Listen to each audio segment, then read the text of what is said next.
Hi Year 11, so welcome to this tour of Dudley Castle. I'm hoping you appreciate this, especially you Lola, after the moaning that you've done. So the first thing that I want to say to you is that you should be able to see that we are in front of a really, really steep hill. So this would have been an excellent natural defence for anybody that was invading. It would be a deterrent to them, and it would be a great defence for a place to build a castle. So we're going to walk up this steep hill in just a moment when we're going to get to the keep and the motte. So the original keep was built in 1070 after William Duke of Normandy's invasion. So we're going to have a good walk up the steep hill now, and then we'll show you some features inside. Okay, so behind me you can see the outer bailey. So this would have been accessed via a gatehouse. The gatehouse didn't exist until Tudor times, and there would have been lodgings within this as well. Inside the outer bailey there would have also been a moat that was water-filled as another defensive feature. Obviously that doesn't exist today either, but you can see that the building was slighted after the English Civil War. So you can see the damage that has happened to it, and these are the remains that we have today. So the height of Dudley Castle is very, very visible here. You've got almost 3 to be able to see any invasions that were taking place, particularly from the East Borders. The next piece point at this level is the Russian-Ural Mountains. So this would have been a formidable defence for anyone that was living in the castle, and it would have made it a lot safer and a lot less likely that there would be an attack. So in the background you can see 2 pillars. So these are actually from the 19th century after the siege of Sebastopol during the Crimea War. So these have been placed here to remind people of Dudley's military history. But this is the triple gate, so the bits that you can see here make up the barbican. So they are from the 14th century. So these an extra defence that were added, but behind me you can see the triple gate itself, so called because it has 3 separate elements of defence, so it would have been a brilliant deterrent for anybody that was invading.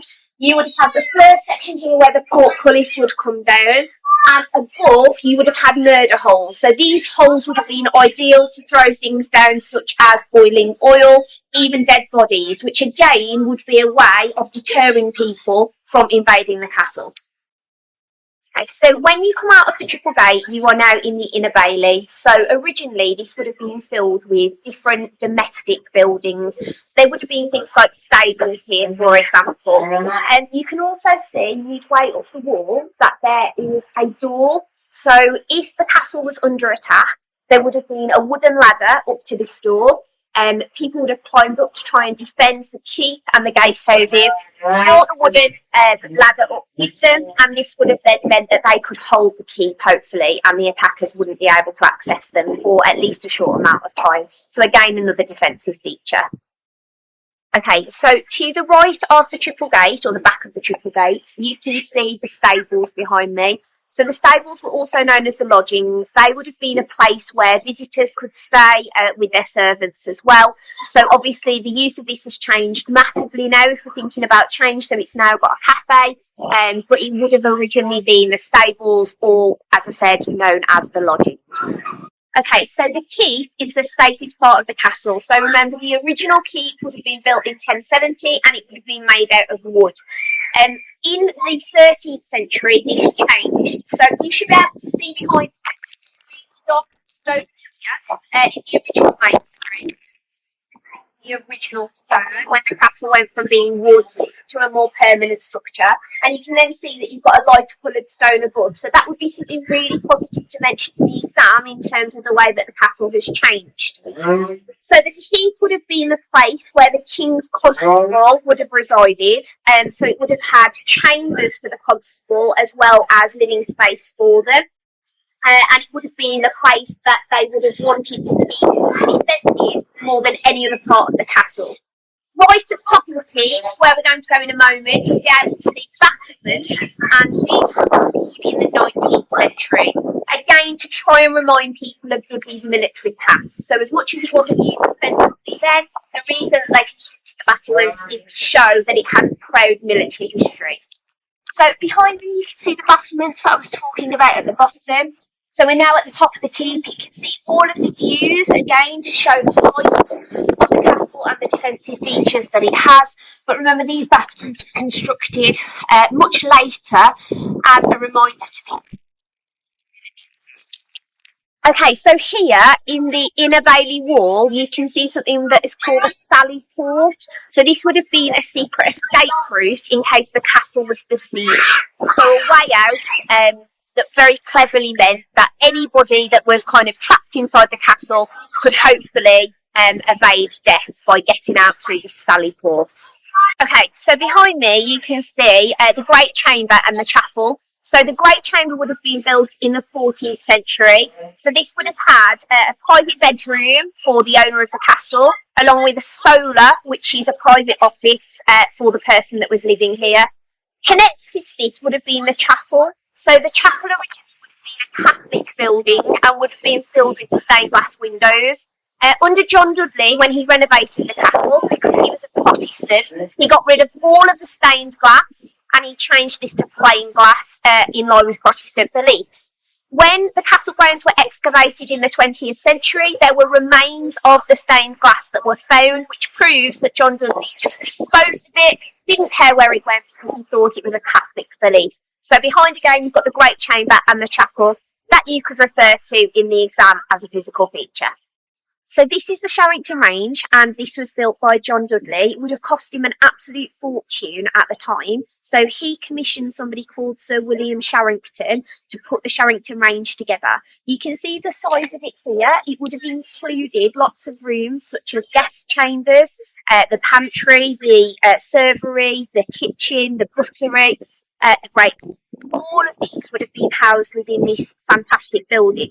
The main reason that this is something that you will definitely have to speak about in your exam is because this is where the castle's usage really changes. So as soon as this is constructed, it changes the castle from being a military fortress into a Renaissance style palace. So that change in use would be really important to mention in the exam. The reason that we've just got the outline today is because of the fire that happened in 1750. This led to the castle becoming a romantic ruin. So just a reminder that the castle was on fire for 3 days. The locals in the area did nothing to stop the fire as a result of their belief that there was gunpowder hidden within the castle. So they wanted to avoid an explosion. And as a result of that, we end up with the ruin that we can see behind us. So that really is when any maintenance of Dudley Castle ends. So it's really important that you know the Sharington range was this beautiful Tudor palace. Clearly John Dudley was trying to attract royalty to visit, but after the fire in 1750, that phase in the castle's usage ends. Okay, so this is the buttery. So this is where the alcohol would have been stored. So you can see that I'm standing in an arch. Behind me there would have been barrels that would have been filled with beer and wine. These would have all been kept under the watchful eye of the butler, hence the name Buttery. So this is where the alcohol would have been stored, that would have then been shared with guests in the Great Hall as part of the Sharington range. So this is the North Gate, this would have given access to the Outer Bailey.